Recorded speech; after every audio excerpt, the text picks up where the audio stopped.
Class 2 students, welcome to you in English class. Today we should read the English reader, lesson 1, grammar.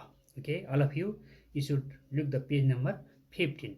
English reader को grammar मा हामीले पढ्दैछौँ page number 15. All of you should open the page number 15. Grammar, myself and yourself. Hey, myself and yourself, where we use self form. What is the meaning of self form? पहिले हामी यसलाई reflexive pronoun भनिन्छ. के भनिन्छ रे? Reflexive pronoun. Reflexive pronoun means self form है. यसलाई self form पनि भनिन्छ, रिफ्लेक्सिभ प्रनाउन पनि भनिन्छ. What is the meaning of reflexive pronoun? First of all you should listen carefully है. सबैजनाले यो पहिले रिफ्लेक्सिभ प्रनाउन भनेको के हो? When the action done by the subject reflect upon the subject, the personal pronouns are called reflexive pronouns. Okay, listen it again. When the action done by the subject reflect upon the subject, the personal pronouns are called reflexive pronouns. It means reflexive pronouns mean that the self form when in the subject, if we use he, the self form is himself. If we use I, the self form also myself. If we use they, the self form also themselves. Okay, listen it again. If we use subject I in the subject, if you see the I in the subject, the self form myself. MYACLF. है, यदि सब्जेक्टमा I छ भने self form के हुन्छ? Myself हुन्छ. ल तपाईको बुकमा हेर्नुस् त first sentence, I did my homework myself है. सब्जेक्टमा के छ? आई छ. त्यहाँदेखि त्यसको सेल्फ फर्म के भयो? Myself. Yes. Then second sentence is I can put my shoes myself. Then the यहाँ पनि सब्जेक्टमा के छ? आई छ. त्यसको सेल्फ फर्म के छ? Myself. MYACLF. Okay. Third sentence, you broke your pencil yourself. Okay. In the subject, you in red. Okay, red रातो अक्षर लेखेको छ यु है. सब्जेक्टमा यु छ तर सेल्फ फर्म के छ? Yourself. YOURSELF. Okay okay. Fourth number sentence number 4, he hurt himself. He in the subject, self form himself. अब यसमा के बुझ्नुस् भने सब्जेक्टमा आई भए त्यसको सेल्फ फर्म के हुन्छ? माइसेल्फ. सब्जेक्टमा ओके जे छ जुन प्रोनाउन छ, I, we, you, he, she, it, they are personal pronouns. Listen it again. I, we, you, he, she, it, they are personal pronouns. So यो पर्सनल प्रनाउन सब्जेक्टमा हुन्छ. यदि यो सब्जेक्टमा छ भने त्यसको जस्ट सेल्फ फर्म राख्ने हो. अब यसमा फेरि सुन्नुहोस्. I, the self form is myself. We, the self form is ourself. OURACLVES है. आई छ भने माइसेल्फ हुन्छ. आई को माइसेल्फ हुन्छ. I singular, therefore I ACLF है. But we plural form, so that OURACLVES ourself है. You yourself, YOURACLF in singular, but in plural. यहाँ you all भनेको छ, but in plural we should use YOURACLVES. Okay. Then he himself, he is singular, therefore we should use HIMACLF. They themselves, THEMACLVES. Okay, because they is plural, therefore we should use ACLVES at last. Hey, THEMACLVES. She herself, HERACLF, but it ITACLF itself. अब यसबाट के बुझ्नुस् भने singular प्रोनाउनको मा हामीले ACLF प्रयोग गर्छ भने प्लुरल प्रोनाउन्समा ACLVES है. त्यस्तै युसँग YOURACLVES अनि देसँग THEMACLVES. ओके. वी सँग OURACLVES. But okay with myself ACLF, himself ACLF, herself ACLF, itself ACLF. But we, they, you ACLVS, जब प्लुरल छ भने ACLVS राखिन्छ है। यसमा क्लियर हुनु होला। मैले पेज नम्बर 15 को मैले पढाउँदैछु है। This is self form.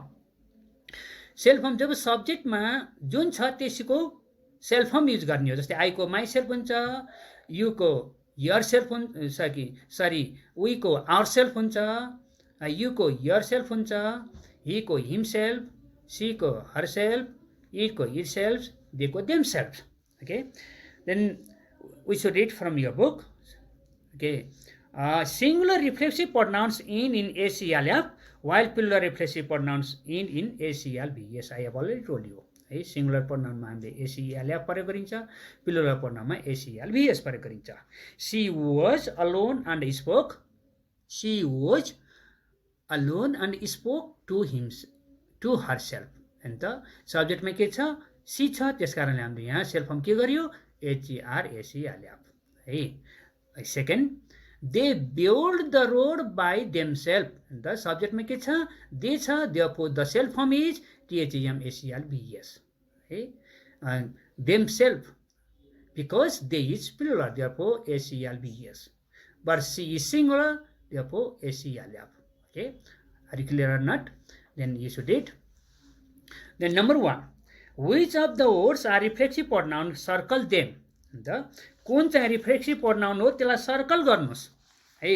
अब यसमा इट रिफ्लेक्सिभ प्रोनाउन छ त हो कि होइन? ल भन्नुहोस्, इट रिफ्लेक्सिभ प्रोनाउन होइन। This is the personal pronounce है।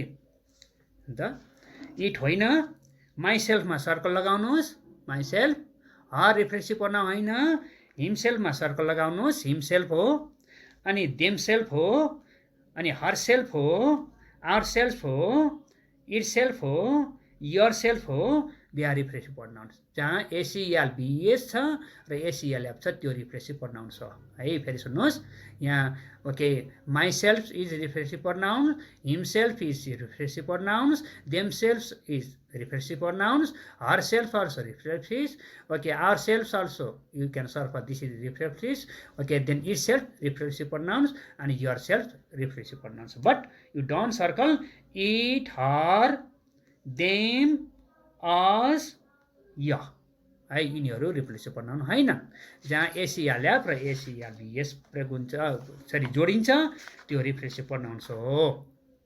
Okay, then you should turn the page number 16. Find and circle the reflexive pronouns. You should circle the reflexive pronoun. First one you should find. Number A, I saw myself in the mirror. And the यसमा I subject छ, त्यसको self form I को self form myself छ। यसलाई के गर्नुहोस्? Circle लगाउनुहोस्। This is reflexive pronouns. Okay, we enjoyed ourselves. अब यसमा कुन होला? Ourself. OUR ACLVS. You should underline हजुरलाई circle ourself. Number C, can you help YOUR ACLF? Yourself. You should underline circle yourself. This is yourself with the reflexive pronouns. Number D, they cannot look after themselves. Okay, themselves is the reflexive pronoun. You should circle. Then number E, please help yourselves to some food. Okay, you should circle the yourself, YOUR ACLF. Okay, number F, I bought a gift for herself. Okay, sorry, for myself. I bought a gift for myself. Myself is the reflexive pronoun. You should circle. यसमा हजुरले okay number 2 को reflexive प्रोनाउनलाई circle गर्ने हो। Number 3, okay number 3 मा हेर्नुहोस्, read each sentence, choose the correct options in the bracket to complete the sentence है। अब okay यसमा हेर्नुहोस्, यसमा which is the correct है। read each sentence, choose the correct option in the bracket to complete the sentence. We should use the reflexive pronoun here. Number A, Jivan blamed himself or him for the poor garden. Okay, the correct answer is himself. HIMACLF. Okay, HIMACLF. Number B, we help us or ourselves to the coffee. Okay, here the self form is ourself. OURSELVES. Ourself is the correct answer. Number C, the children enjoyed themselves at the beach. Okay, the correct answer is themselves, THEMSELVES. Okay, number D, he paid for him or himself.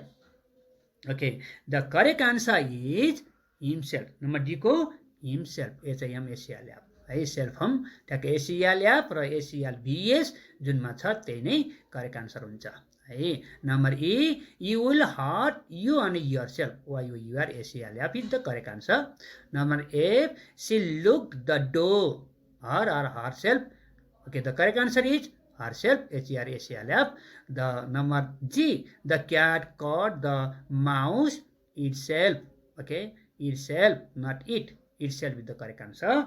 Oh, यसमा okay, I have already told you when the subject is it, the self form is itself. When the subject is she, the self form is herself. When the subject is you, the self form is yourself. When the subject is he, the self form is himself. When the subject is okay, I, the self form is myself.